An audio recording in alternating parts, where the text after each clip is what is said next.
Nah, teman-teman, kita langsung aja membuka codec editor versi 3 di sini ya. Kalian bisa ketik di Google codec editor 3, lalu kita akan menuju yang ini ya. Nah, kemudian kita akan mendownload yang current version 3,1,13 ya. Nah, ini ya. Ini sudah saya download. Ini dia. Nah, langsung saja kita akan lihat hasil downloadannya. Nah, ini dia ya. Lalu teman-teman, kalian bisa ekstrak di sini. Ya, ekstrak aja. Kemudian di sini ya. Nah, tunggu selesai. Ini hasil downloadannya. Coba kita lihat hasilnya. Nah, ini ya, kita copy. Lalu kita masukkan di sini ya.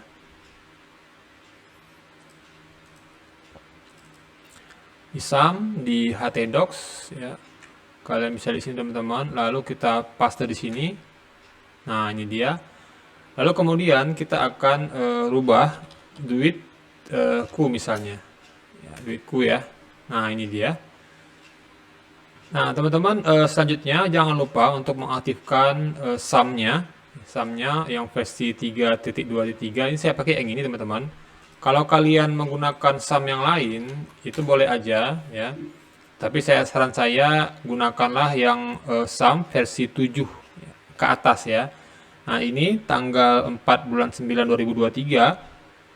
Saya lihat di sini SAM versi terbarunya adalah 824 ya. Ini PHP 8 ya, PHP 8 ya. Ini untuk versi Windows-nya, kalau kalian pakai Linux yang ini dan OS pakai yang ini, iOS ya. Nah, ketika sudah selesai mendownload, langsung saja untuk instalasi SAM-nya. Kalian bisa melihat di YouTube cara penginstalan SAM ya. Saya tidak perpanjang di sini pembahasan instalasi SAM. Karena bagi saya kalian sudah paham betul lah ya. Kalian kan seorang calon programmer, pasti tahu cara mendownload SAM ya. Kita fokus kepada coding ya, pemrogramannya, oke. Lanjut, kita sudah download dan kita buka hasil downloadannya, ya ini duitku ini. Nah, kemudian kita jangan lupa mengaktifkan SAM-nya, di start di sini, Apache-nya dan MySQL-nya aktifkan ya. Karena MySQL itu butuh untuk database-nya, oke, database-nya. Lalu kemudian langsung saja kita ketikkan alamat yang kita download tadi, duitku ya tadi ya. Nah, begitu. Nah, ini versi standar dari si SAM, defaultnya ya. Ini saya perbesar sedikit. Defaultnya ini seperti ini kira-kira teman-teman ya. Nah, kita untuk setting-setting pertama kali kita langsung saja buka ya, buka. Nah, di sini kita menggunakan Visual Studio Code, lalu kita buka open folder ya. Lalu kita cari yang folder htdocs tadi, kita ketikkan yang duitku tadi ya. Nah, ini dia, select folder. Nah, ini dia ya. Nah, kemudian langkah selanjutnya kita akan setting sedikit untuk bagian config ini ya. Nah, ini saya mau menjelaskan sedikit ya, sedikit. Di sini kita dapat lihat di sini ada folder application ya dan system. Oke. Nah, kemudian application ini kita buka foldernya.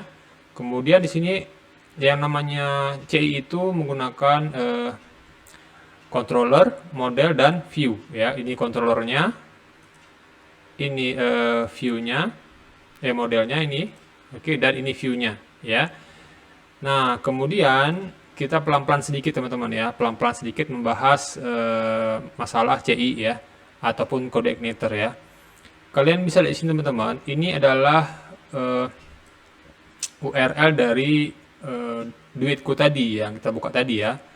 Nah, kenapa kok bisa mengakses seperti ini? Kira-kira seperti itu. Nah, jadi kita lihat di sini config ya, di sini ada config dan di sini ada roots. Roots ini dia namanya untuk memberikan alamat kepada default controllernya ya, default controllernya ini. Nah, kebetulan default controllernya ini dia menuju welcome. Ini dia welcome ya. Nama filenya adalah welcome. Oke. Kemudian kita cari nih control welcome ini. Nah, ini dia ya. Ini kita hapus dulu, tidak perlu karena itu merupakan komentar ya. ini yang saya bilang tadi, welcome. Welcome tadi ya. Nah, welcome ini merupakan kelas dari si CI controller, di mana indeksnya adalah welcome message. Ini ya. Nah, dia meload view, menampilkan halaman welcome message. Oke, clear ya di sini ya. Nah, kita lihat lagi nih view-nya di mana nih. Nah, kita melihat ke folder view. Ini folder view tadi. Oke, judulnya adalah welcome message. Nah, ini dia welcome message. Nah, jadi otomatis inilah HTML untuk menampilkan welcome to code igniter tadi. Nah, ini dia. Kita lihat lagi. Nah, ini dia ya. Welcome to code igniter. Nah, ini adalah dia HTML-nya ya.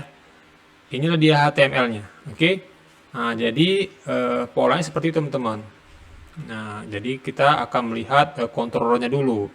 Dan dia mengarah kemana. Jadi otomatis kalian tahu bahwa semua HTML itu dia mengindeks yang namanya adalah indeks. Ini dia indeks. Otomatis indeksnya itu adalah halaman utama ya, halaman utama dari sebuah controller tadi. Dan dia meload view-nya untuk welcome message. Clear sini ya. Nah, jadi itulah polanya untuk kode igniter tadi. Oke, ini kita hapus dulu, don't save. Nah, kemudian kita menuju config di sini. Nah, di sini teman-teman ya. Untuk settingan awal, kita masuk ke Chrome tadi. Ini kita copy teman-teman. Kita copy alamat ini ya. Copy menuju Visual Studio Code. Kita pastekan di sini. Nah, ini dia. Kita simpan ya. Simpan, jangan lupa Ctrl Save. Nah, ini dia. Kemudian ini teman-teman perlu ketahui bahwa yang namanya CI tadi sebetulnya dia tuh indeks PHP sini ya, indeks PHP underscore welcome. Sama nggak hasilnya? Sama ya. Artinya apa? Artinya secara default indeks page-nya adalah index.php dan dia mengakses controller welcome. Ini dia ya. Nah, jadi otomatis gimana caranya nih? Nah, ini saya tidak mau menggunakan indeks PHP. Langsung aja nih di sini. Bisa nggak kira-kira? Nggak bisa. Nggak bisa ya. Nah, caranya gimana supaya memperpendek URL-nya tadi? Nah, kita cari yang namanya htaccess code igniter. Nah, ini kita menuju di sini teman-teman ya. Nah, ini dia. Jadi gini. Nah, ini kita kopikan nih. Ya, removing the index PHP file ya.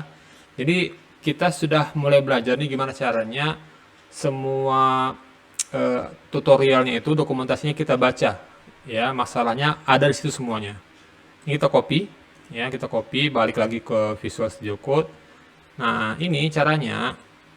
Ini namanya kita perkecil ya, perkecil ini collapse folder in Explorer. Kita perkecil semua folder-foldernya. Kemudian kita klik di sini ya, jangan di dalam folder ya, tapi di luar folder ke rootnya. Habis itu new file, kemudian kita buat titik htaccess nama filenya ya. Kemudian kita simpan, paste di sini dan jangan lupa disimpan. Selesai. Config tadi kita hapus ini, hapus. Jangan lupa disimpan lagi. Nah, kita coba nih hasilnya bisa nggak kira-kira ini tadi ya. Katanya gagal. Nah, coba kita refresh kembali. Nah, berhasil. Jadi otomatis indeks PHP-nya ini kita hapus. Nah, ini nih. Indeks PHP-nya kita hapus. Oke. Nah, jadi katanya kita menggunakan .htaccess untuk menyimpan settingan ya, supaya si Apache-nya itu tidak mengenal lagi namanya index.php tadi. Nah, inilah dia codingannya. Tinggal copy paste aja selesai ya. Selesai. Oke, next. Oke, selesai. Kemudian teman-teman, selanjutnya kita akan setting namanya auto load di sini. Auto load ya, di sini settingan untuk meload semua libraries atau helper yang ada di code igniter. Jadi begini teman-teman ya. Framework itu memiliki namanya libraries. Dan semuanya itu harus kita panggil dulu. Nggak semuanya ya, nggak semuanya kita panggil. Jadi ada beberapa item yang perlu kita panggil. Kalau kalian pengen tahu masalah libraries, ketik aja di sini. Libraries. Nah, ini dia. Nah, ini coordinator user guide untuk si libraries tadi. Ini dia. Nah, ini banyak sekali yang bisa kita pakai. Jadi kita pakai yang standar-standar aja. Yang ini misalnya kita cari yang sini libraries, ini ya. Nah, di sini ada prototype nih. Nah, kalau kita menggunakan database ini dia. Menggunakan email ini dia. Session ini dia. Session ini begini. Session ini untuk login ya, ketika kita masuk kepada aplikasi, kita login dulu nih. Nah, harus kita panggil dulu librariesnya, session. Oke.